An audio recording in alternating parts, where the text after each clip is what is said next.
amor depois da morte. E ele é um tema bastante relevante, especialmente no dia de hoje, dia de finados, porque traz aquele questionamento, né, sobre, para quem já tem entes queridos, para quem já tem amigos falecidos, como será que eles estão nesse momento? Como é que estão nosso pai, nossa mãe, nosso avô, nossa avó? Como é que eles estão no mundo espiritual? Será que eles estão bem? Será que eles não estão? Quais as dificuldades eles podem estar passando nesse momento? Que a morte do corpo físico é uma experiência que aguarda todos nós. Não tem uma pessoa encarnada que não vai passar por essa experiência. E da mesma forma que a gente tem essa curiosidade, muitas vezes preocupação com aquelas pessoas que nos são queridas, que já desencarnaram, como que nós estaremos no mundo espiritual?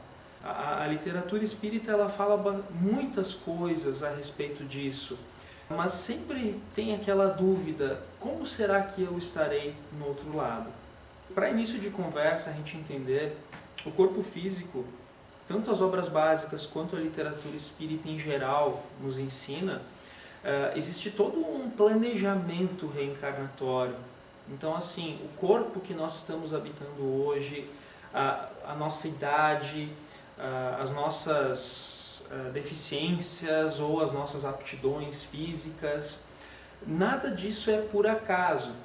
Tudo isso foi cuidadosamente planejado pela espiritualidade para que esse corpo físico servisse para o propósito dele, que é a nossa evolução moral e intelectual. E da mesma forma que todos esses aspectos, tanto físicos do corpo, foram definidos lá também, o tempo de vida também foi estipulado. Então, por exemplo, você antes de reencarnar, você estava planejado para vir por uma encarnação de 50 anos. Mas essa encarnação ela pode durar 40, como ela pode durar 60, 65, 70, por que não? Tudo isso depende de um fator muito importante que é a forma como nós utilizamos o nosso corpo. E por que é importante falar isso? Porque dependendo da forma como a gente levar a nossa vida, isso vai definir como nós estaremos no momento pós-desencarne. Fazendo uma comparação bastante didática, a gente pode fazer com o nosso corpo como se ele fosse um carro e o nosso espírito sendo o motorista. Vocês há de concordar comigo que o estado do carro, né, ele está intimamente ligado com os cuidados que o dono dispensa para ele. Então, por exemplo, o carro ele é uma máquina que exige manutenção constante. O motor, você precisa estar trocando óleo regularmente. Dependendo do combustível que você utilizar, se ele não for de qualidade, vai acumular resíduo nos cilindros, vai acumular resíduos no tanque. Dependendo da forma que você utiliza, se você utiliza ele muito na estrada, ele vai ter um desgaste X. Se você utilizar ele na cidade, no arranque para, vai ter um desgaste um pouco maior. Da mesma forma, o pneu, você faz o balanceamento do pneu, faz a geometria da suspensão, você troca os pneus quando eles ficam carecas ou não. E você pode notar que tudo isso influi em como esse veículo vai estar funcionando. Se você cuidar bem do carro, ele pode te durar muito tempo. Como se você não cuidar bem dele, ele vai ter um desgaste muito prematuro das peças, o que vai diminuir bastante a vida útil. Da mesma forma, o nosso corpo. O nosso corpo, essa comparação com o carro ela é muito didática, porque o carro precisa de uma manutenção constante. O nosso corpo também. Tanto que você tem que cuidar do que você come, tem que manter uma atividade física regular, né, para manter todos os órgãos ali em funcionamento salutar. Tem que tomar banho, tem que fazer higienização dental, tem que ir no médico regularmente. Tudo isso para quê? Para deixar a máquina funcionando. E quanto mais hábitos bons você tem, mais você vai alongando a vida útil da máquina, do corpo. Por quê? Porque você vai consumindo menos fluido vital. A Nete Guimarães, numa palestra, ela comentou que o nosso DNA, o nosso corpo está constantemente se renovando. Então as células que vocês nasceram, o corpo que vocês nasceram, não é o mesmo que vocês têm hoje. Tanto que há 4 anos atrás o corpo de vocês era completamente diferente. E o DNA está constantemente se replicando, fazendo cópias de si mesmo. O nosso DNA, pelo estudo que a Anete apresentou naquela palestra, ele tem durabilidade em torno de 200 anos quase, chega perto disso. Mas por que a gente não vive 200 anos? Por causa do nosso espírito. O nosso corpo, ele é construído de moléculas, de átomos. O nosso espírito, pelo contrário, ele não tem forma nenhuma. Tanto que quando você desencarna, a tendência é você ter a aparência que você tem agora. Só que o seu corpo, ele tem uma aura que reveste. E essa aura ela é composta o quê? Pela vibração do espírito, pela vibração moral e espiritual que o espírito tem. Quanto mais avançado o espírito, quanto mais bondoso, quanto mais caridoso, essa aura tende a ser mais sutil, mais pacífica, gera aquela sensação de bem-estar das pessoas que estão perto. Pelo contraponto a isso, aqueles espíritos mais atrasados, né, mais passionais, raivosos, que tem inveja, tem raiva dos seus, né, sentimentos de vingança, a tendência é a aura ser muito mais carregada, nociva, pesada. E dependendo da forma como você cuida do seu corpo, exatamente acontece da mesma forma. E com o corpo ele ainda é uma via de mão dupla, porque o espírito exerce influência sobre o corpo, da mesma forma que o corpo vai exercer influência sobre o espírito. E a nossa vida, ela é composta de muitos altos e baixos. Se eu perguntar aqui para vocês, não vai ser difícil puxar uns eventos ruins que nos trazem lembranças ruins, da mesma forma que vocês também têm momentos muito bons. E a vida ela é composta dessas oscilações. E da mesma forma somos nós. Eventualmente nós estamos em vibração boa e eventualmente a gente vai sair em vibração não tão boa assim. Mas o que vai contar, se nós pegarmos o nosso período do início da nossa vida até o final da vida do corpo físico, a gente pode ter uma média, né? Entre essas oscilações a gente pode ter uma média. E é essa média que vai determinar como nós estaremos no mundo espiritual. E aí, voltando àquela pergunta, né? Como nós estaremos após a morte do corpo físico? A desencarnação, o processo do desencarne, ele é relativamente tranquilo. Ele não é doloroso, ele não é... Lógico que não dá para fazer generalizações aqui. Mas, considerando tudo que as obras básicas nos falam, o desencarne ele é muito tranquilo, normalmente. Tanto que a pessoa desencarna e muitas pessoas desencarnam e nem percebem que desencarnaram. E por que isso acontece também? Porque o plano espiritual, ele especialmente na faixa imediata a do plano físico, a vida ela é estranhamente familiar. Como assim? Quando você desencarnar, nós, no nosso caso aqui, a gente não vai encontrar um céu, né, nuvens, nada mais de corpo físico, nada mais de trabalho, uma vida contemplativa, nada disso. A gente vai encontrar um mundo muito parecido com o mundo que a gente tem aqui. Mundo com casas, árvores, pessoas, muito, muito parecido. Tanto que no livro Nosso Lar, o André Luiz nos fala que é diferente, mas ao mesmo tempo parecido. Aqui, a vida aqui no plano físico, ela é na verdade uma cópia do mundo espiritual, e uma cópia bastante imperfeita. Então a gente pode pressupor que lá as coisas serão muito mais intensas, muito mais vivas, por assim dizer. E com tudo isso amplificado, a gente tem que tomar um cuidado que isso é também para o bem quanto para o mal. Então, se eu sou uma pessoa que tenho muita inveja dos meus semelhantes, se eu sou uma pessoa muito ciumenta, muito possessiva, no mundo espiritual eu vou ser mais. Por quê? Porque esse corpo físico serve como uma luva. Tentem pegar uma caneta e escrever com aquelas luvas de lidar com a eletricidade. Você não consegue fazer uma escrita bonita, fica, né, atrapalha.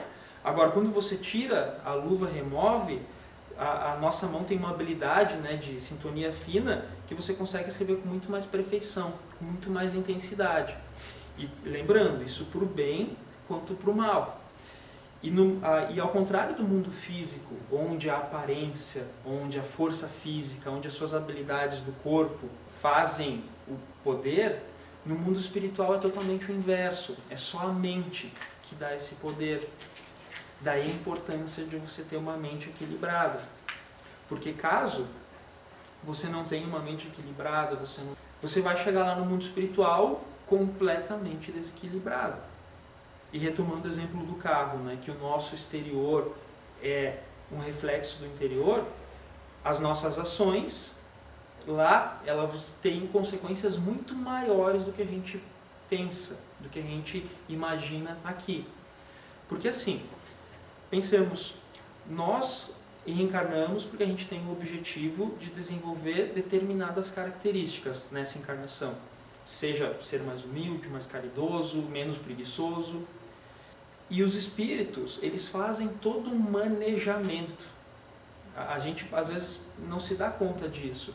Mas para você reencarnar, você tem que ter uma mãe, um pai para te aceitar na família, no seio familiar.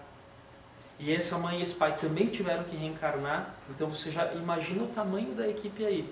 E aí para te formar, você tem todos os cuidados maternos, paternos, com o lar, para te dar um lar bacana para você viver. Depois você vai para a escola, o tempo que os professores para te ensinar, muitas vezes não só... E para eles te ensinar, eles tiveram que estudar quantas horas para poder te passar aquele conhecimento. Aí, eventualmente, você começa a trabalhar. Vocês entendem que tem muitas variáveis diferentes contribuindo para a nossa encarnação e muitas vezes a gente acaba se perdendo nas frivolidades da vida. Eu quero viver para fazer a minha próxima viagem, eu quero viver para sair no final de semana. E muitas vezes a gente esquece que não, a nossa vida ela é composta de trabalho e descanso. Mas não só de descanso, a gente não pode viver pensando no descanso. Quando nós desencarnarmos, a gente vai continuar sendo exatamente as mesmas pessoas, só que de forma mais intensa. E os nossos entes queridos podem estar nos esperando ou não. E aí que entra o nosso papel. Quando os nossos entes desencarnam, eles vão continuar sendo exatamente os mesmos. É muito fácil de você prever o futuro dela. Às vezes a gente acha que, não, prever o futuro só a Deus pertence. Mas na verdade não. Vamos pegar um exemplo. A pessoa bebe. Diariamente ela bebe bebida alcoólica. Ou usa drogas. Como é que você acha que essa pessoa vai estar daqui a 10 anos? A chance dela estar pior do que ela está hoje é muito grande. Porque a prática o uso de drogas, o uso de entorpecentes, a gente sabe que ele vai reduzindo a saúde. Ou seja, enquanto eu sou jovem, eu tenho bastante vitalidade ainda, os efeitos são poucos, não vai aparecer. Agora, daqui a 10 anos, quando a gente sabe que o corpo vai se debilitando ao longo do tempo, a tendência é piorar. Da mesma forma, uma pessoa que não estuda, como é que ela vai estar daqui a 10 anos? E aí, quando você percebe que, conhecendo os hábitos de uma pessoa, a gente consegue mais ou menos delimitar o futuro dela, a gente tem que pegar esse conhecimento e olhar para dentro. Os meus hábitos, eles são bons? Os meus hábitos hoje vão me tornar uma pessoa melhor daqui a 10 anos, daqui a 15, 20 anos? E aí fica muito fácil de você olhar lá para frente, como é que eu vou estar desencarnado?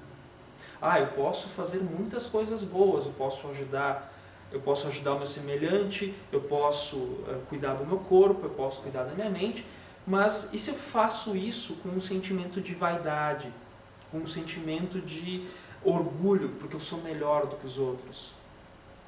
A gente tem que lembrar que quando a gente desencarna, os véus caem. Todos nós temos atitudes, todos nós já tivemos ações que nós nos envergonhamos muito, que a gente esconde no fundo da nossa consciência lá e não quer que ninguém veja. E aí como é que você, só para trazer assim, como é difícil o processo de desencarne quando a gente está lá no outro lado.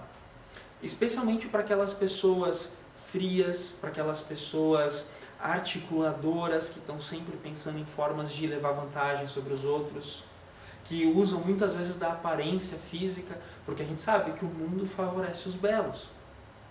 Até tem um estudo que fala sobre isso, sobre como as pessoas tendem a seguir pessoas bem vestidas ou belas fisicamente. Parece que cria uma aura ao redor delas. Nesse estudo tem uma das experiências bem bacanas. Eles pegaram um homem, colocaram roupas normais nele e aí colocaram ele para atravessar uma rua. Antes do sinal estar verde. Ninguém seguiu ele, porque ele estava com roupa simples. Né? O que vai seguir? Deixa ele sozinho, né? Sozinho. Agora eles pegaram esse mesmo rapaz, colocaram um terno italiano, gravata, muito, muito distinto. Ele botou o pé fora da calçada, todo mundo estava seguindo ele. E não foi uma, duas ou três vezes. Ou seja, é um estudo científico, então eles fazem repetição porque é algo que pode ser replicado. Ou seja, o mundo ele favorece quem tem boas condições, certo? Já o mundo espiritual, ele vai favorecer aquele que é bom de espírito. Tanto que no livro Voltei, do irmão Jacob, uma psicografia do Chico Xavier, conta que o irmão Jacob ele sempre foi, a vida inteira dele, muito dedicado à causa espírita. Ele não era uma pessoa passiva, ele não era uma pessoa que ficava acomodado, ele arregaçava as mangas e trabalhava pela causa espírita. Tanto que muitas das conquistas que nós hoje podemos aproveitar é em função do trabalho dele lá atrás. Só que quando ele desencarnou, ele tendo todo esse mérito, né, em função do trabalho dele, ele achou que ele estaria numa situação muito boa. E ele até que estava, não dá para dizer que era uma situação ruim. Ele teve os irmãos acolhendo ele no desencarne, o acolhimento do plano espiritual. Só que numa parte do trajeto, ele notou que todas as pessoas que estavam ao redor dele geravam luz. Inclusive uma professora muito humilde gerava uma luz forte assim, e ele olhou para ele, ele não gerava nenhuma. E aquilo incomodou um pouco ele. Poxa, mas eu me dediquei tanto à causa, eu trabalhei, e por que eu não gero essa luz? E aí depois, mais pra frente no livro, é explicado que, apesar dele trabalhar firme, apesar dele ter uma mente forte, ele acabava pisando nas pessoas. Ele acabava não valorizando o trabalho do outro. Ele ainda precisava desenvolver a humildade interior. E a humildade junto com a polidez, de tratar as pessoas bem. Parece algo simples. Não, basta eu trabalhar, basta eu me esforçar duro, independente dos outros, eu vou seguir patrolando aqui como um tratorzinho. Mas não é assim. E aí são nesses pormenores que a gente vê que o quanto o autoconhecimento é importante. De você olhar para dentro, especialmente a gente que estamos há tanto tempo já na causa espírita. Quantos livros vocês já não leram? Quantos de vocês já não leram as obras básicas? Mas o verdadeiro espírita não é aquele que lê somente os livros, é aquele que pratica, que internaliza todos esses ensinamentos e muda a sua atitude, muda os seus hábitos. E isso não é uma tarefa fácil. Longe disso. Eu tenho um péssimo hábito de quando eu estou em casa, eu gosto de ficar sentado no sofá assistindo televisão. Muitas vezes, com os deveres para fazer, eu podia estar usando esse tempo de forma melhor. E aí eu fazendo uma análise, poxa, como é que eu vou estar daqui a 10 anos se eu ficar todo final de semana, um dia do final de semana, sentado assistindo televisão? Será que não era um tempo que eu poderia estar lendo um livro? Ou construindo algo diferente, entende? Porque a gente sabe que a nossa vida, nós temos o tempo, é o nosso recurso mais limitado. Porque, olha, você tem 50 anos para desenvolver a sua encarnação. Se a gente pegar as horas que a gente fica no ócio, que o ócio não produtivo, porque o descanso ele é importante sim, nós ainda precisamos, a cada 24 horas, descansar pelo menos umas 8 horas, 1/3 do tempo em descanso. E isso já é bastante. E ainda a gente usa mais desse tempo em coisas que não vão trazer algo lá na frente pra gente. E quando a gente fala em sacrifício, o sacrifício ele entende-se que você está sacrificando algo Você está deixando de fazer algo que é bom agora, porque você vai colher algo lá na frente. A gente brinca, se te der R$1 milhão para uma pessoa de cabeça limitada, ela vai torrar esse R$1 milhão rapidinho. Agora, se você der R$1 milhão para uma pessoa que tem a visão, que olha, não, mas eu posso investir esse dinheiro aqui, aqui, aqui, aí pode render, daqui a pouco ela tem 2, 10, 20, 100. Da mesma forma a gente tem que fazer com a nossa vitalidade, com a nossa juventude, com as nossas ações. Até porque, quanto melhor nós investirmos o nosso tempo, mais a espiritualidade vai investir recursos em nós. Porque da mesma forma que nós investimos dinheiro onde a gente vai ter retorno, a espiritualidade vai investir naquelas pessoas que vão trazer desenvolvimento para o meio. Quem não conhece uma pessoa super generosa, que ajuda o meio, que é comprometida com as pessoas, é comprometida com o ambiente, mesmo ela dando, né, distribuindo tanto dinheiro, sempre acaba sendo reabastecida de alguma forma, né? É a providência divina que o Evangelho nos fala. A nossa visão espiritual de vida ela ainda é muito limitada. A gente tem uma visão míope, porque muitas vezes a gente ainda questiona os desígnios de Deus.